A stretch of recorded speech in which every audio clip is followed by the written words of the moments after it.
Hello friends, welcome to another video of Positive Alpha. I am Rohit Sajdev, your lead trainer. So in today's video, we're going to cover the two ratios that are M square and Jensen's alpha. Now, first of all, these are really difficult and confusing for most of the students. And so I thought, why not make a video and simplify these concepts down along with their derivations from something which you already know previously in the chapter. Okay, so make sure you do watch it to the end. And before that, one more very important thing. There's really a part 2 of the performance evaluation series, wherein in the part 1, I have covered the Sharpe ratio and I have covered the Trainer ratio. So if you haven't watched that, make sure that you go back and you watch that. I will post the link in the description box below. So let us start with M square first. Now, first of all, why do we have M square in the first place? We need to understand that, correct? Because what I say is M square is like Sharpe ratio ka bada bhai. Okay. M square is like Sharpe ratio ka bada bhai. So first of all, just to remind you, what was Sharpe ratio? It was ERP minus RF divided by sigma P. So basically what Sharpe ratio did was it considered your total risk of the portfolio, which is sigma P. Okay. Now I'll first write the equation of the M square and then I'll show it in the graph form and then we'll look at कि M square ऐसा क्या कर रहा है जो Sharpe ratio नहीं कर पाता. Okay, that the best way is to relate it to this concept which we learned earlier. Correct. So first of all, RP minus RF divided by sigma P. Okay, into sigma M minus RM minus RF. Now, this is your M square. If you look at it without any prior background, it will look really confusing. Okay. What is this? This is our M square. Now, this looks really confusing, correct? What is all this given?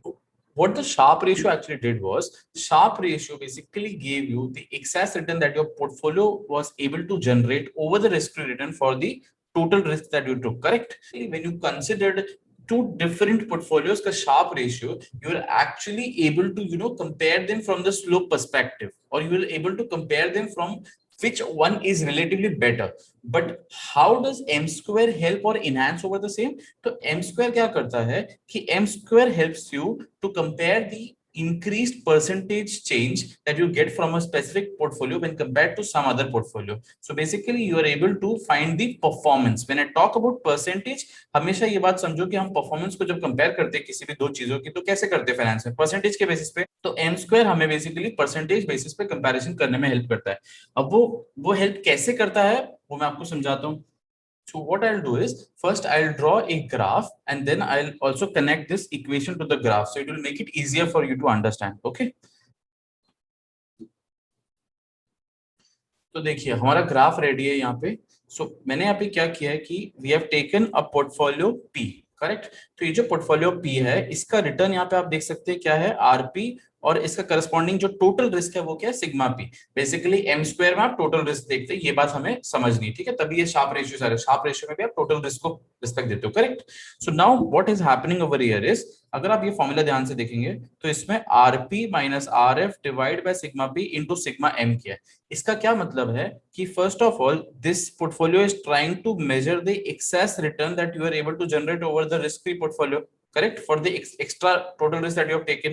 तो इसके लिए वो RP minus RF into sigma P कर रहा है, but ये तो हम शार्प रेशियो में भी कर रहे थे. तो यहाँ पे डिफरेंस क्या है? डिफरेंस ये है कि आप ये टर्म देख रहे हैं यहाँ पे into sigma M. So what it is doing is कि आपका जो पोर्टफोलियो है उसमें even though the corresponding risk is sigma P, but ये उसको रीस्केल करके सिग्मा एम पे लेके जाता है. If this portfolio had the same risk as that of a market portfolio, और एक मार्केट पोर्टफोलियो की रिस्क क्या होती है, सिग्मा एम. हमने ये पहले भी डिफाइन किया है कि हम अज्यूम करते हैं कि हमारा जो मार्केट पोर्टफोलियो है, ओके, उसकी रिस्क हम अज्यूम करते हैं सिग्मा एम, जिसको हम यूजुअली 1 रखते हैं because we treat it as the standard और एज द बेंचमार्क.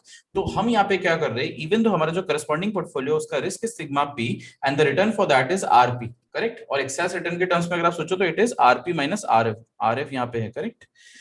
बट ये क्या कर रहा है, ये उसको रीस्केल कर रहा है टू सिग्मा एम.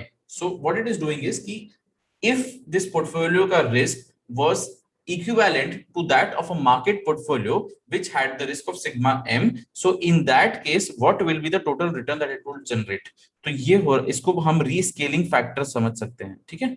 इसको हम रीस्केलिंग फैक्टर समझ सकते हैं. And then what it is doing is it is basically comparing it in terms to the excess return that a market portfolio would generate for you. So भाई अगर आप risk free से जब market risk की तरफ जाते हैं तो आपको एक मार्केट पोर्टफोलियो क्या रिटर्न देता है, आर एम, करेक्ट. तो इसलिए इसने यहाँ पे लिया R M minus R F. So it is the excess return that you got for holding the market portfolio as compare to the risk free portfolio. That was in case of जब आप एक market portfolio hold कर रहे हो. What this is doing is ये आपको ये बता रहा है कि जब आप आपका ये जो सिग्मा पी वाला पोर्टफोलियो है, when you are holding this portfolio, what is the excess return that you are able to generate और that you are able to basically obtain over a market portfolio. So this is in true sense you can say it is like the, अगर आप market का portfolio hold करते हो तो आपको कितना return मिलता है करस्पॉन्डिंग टू सिग्मा एम, और वही अगर आप इस पर्टिकुलर पोर्टफोलियो में अगर आप सिग्मा एम जितना रिस्क लेते हो तो आपको कितना रिटर्न मिलता. तो आप यहाँ पे देख सकते हैं पी स्टार बना हुआ है, यहाँ पे ऊपर पी स्टार पे मैंने टिक किया है. तो ये पी स्टार और यहाँ पे क्या है, एम. तो ये पी स्टार और एम के बीच में जो डिफरेंस है इस लाइन पे, ये करस्पॉन्डिंग लाइन पे जो पी स्टार और एम के बीच में जो डिफरेंस है, that is your M square. तो आप देख सकते हो डिफरेंस भी आपका परसेंटेज टर्म्स में आ जाएगा.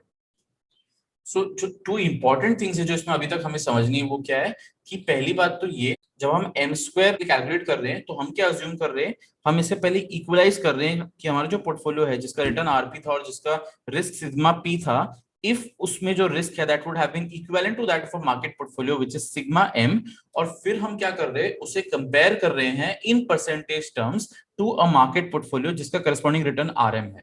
तो क्या आपका पोर्टफोलियो जो वो sigma M amount of risk लेता है तो वो एक रिस्क एडजस्टेड बेसिस पे क्या वो मार्केट के रिटर्न से भी ज्यादा जनरेट करता है क्या, वो हम देख रहे हैं कैसे, एम स्क्वायर से. ओके तो शार्प रेशियो में क्या था कि Sharpe ratio is more of like comparing the slopes. Okay Sharpe ratio basically जो आपको यहाँ पे स्लोप दिख रहे हैं दोनों लाइन के, तो वो स्लोप्स को कंपेयर करता था. बट एम स्क्वायर आपको प्रॉपर्ली परसेंटेज टर्म से बता सकता है कि ये करस्पॉन्डिंग पोर्टफोलियो जो पी पोर्टफोलियो है, अगर हम इसका risk same as sigma M ले लें तो ये कितना एक्सेस रिटर्न जनरेट कर सकता है at this point as compare to the portfolio M. Okay so that is M square. अब आप इसके फॉर्मूला अगर फिर से देखोगे तो अब आपको बहुत ज्यादा सिंपल लगेगा.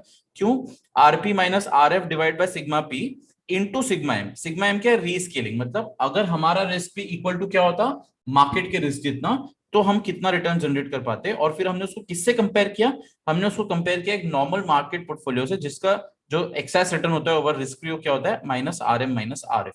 करेक्ट. तो ये हमने कंपैरिजन किया तो ये हमें एम स्क्वायर से मिला. Okay so it does comparison in the percentage basis. Correct. Whereas आपको जो शार्प रेशियो था वो सिर्फ आपके स्लोप्स कंपेयर करके दे रहा था. so, हम इसे एक और टर्म से बोलते हैं risk adjusted performance. So M square gives you the risk adjusted performance. M square gives you the risk adjusted performance. पहली बात तो कि जेनसेंस अल्फा क्यों यूज होता है as compare to the Treynor ratio.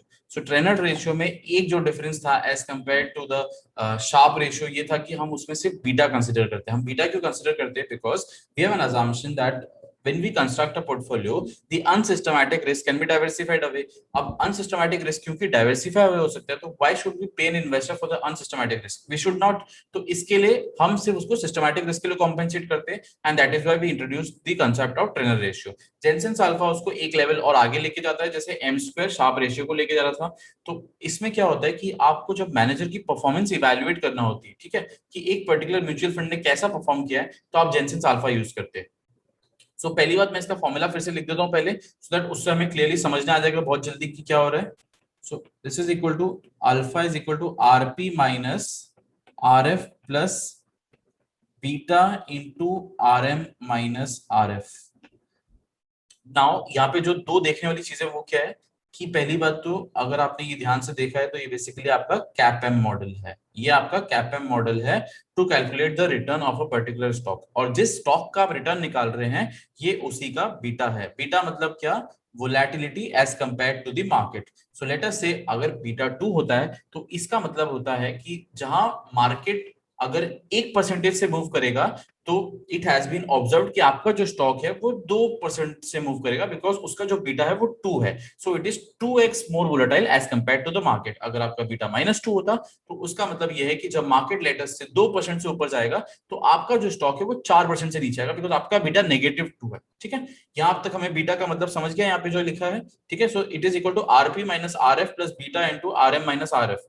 पहली बात, ये R F plus beta into R M minus R F is the CAPM model and beta is your volatility. ठीक है, अब हम ये यूज क्यों करते हैं? मैनेजर की परफॉर्मेंस इवैल्यूएट करने के लिए। मतलब हम ये देखते हैं कि क्या मैनेजर ने अल्फा जनरेट किया।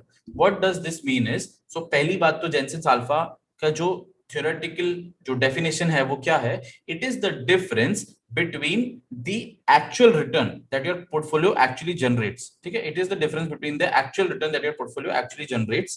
So this is your actual return, पहली बात तो okay, minus the theoretical return that it should have earned on the benchmark with that same amount of market risk. What does this mean is, consider the fact, since your portfolio has a beta of, let us say यहाँ पे 1.5x or 2x corresponding, okay, so if the return of the market is, let us say 7% and the risk free return is 3%, इसका मतलब the market is generating a return of 4% over the risk free asset. Correct? Now if your beta is 1.5x, so it means the corresponding return that you should have been able to generate is how much? 4% into 1.5x, which is equal to 6%, plus उसके ऊपर आपको RF अलग से मिलेगा, which is 3%, so 9% basically. So it is like RP minus 9%. So what it does is, what theoretically your stock, your security or your portfolio should have generated given the beta of that particular security or of that particular asset class, and considering that it has an equivalent amount of risk as that of market, and what it actually generates. Okay, so is your portfolio manager actually doing good and is he actually able to beat the market? ये हमें इससे पता लगता है। तो हम इससे क्या इवैल्यूएट करते हैं? मैनेजर की परफॉर्मेंस बोल लो या अल्फा बोल लो, दोनों एक ही बात है because the manager is responsible for generating the alpha. Correct?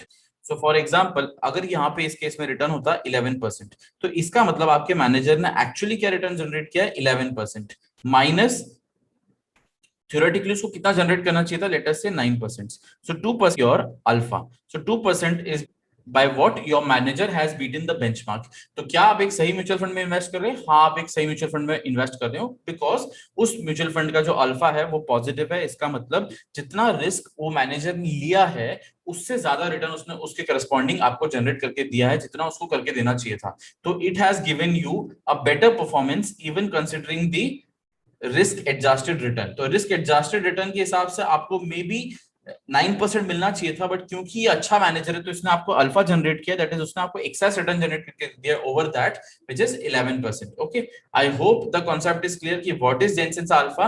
And यहाँ पे आप देख सकते हो बेसिकली बीटा आ रहा है इक्वेशन में। जब हमने ट्रेनर रेशियो देखा था तो ट्रेनर रेशियो में बेसिकली आपका बीटा आ रहा था। करेक्ट? इसी चीज को आप ग्राफिकल फॉर्म में भी देख सकते हो। हमने जो सिक्योरिटी मार्केट लाइन में देखा था, नीचे आपका बीटा कंपोनेंट आता है, तो बस उसी तरह से आपका ये मार्केट का पोर्टफोलियो होगा एंड ये आपका खुद का पोर्टफोलियो होगा। ठीक है, और इसका डिफरेंस जो होगा वो आपका जाएगा टेंसेंस अल्फा, कि what is the excess return that your portfolio is able to generate, then what it should have had it taken an equal amount of risk as compared to the market and corresponding beta के लिए। ठीक है, I think this concept is clear.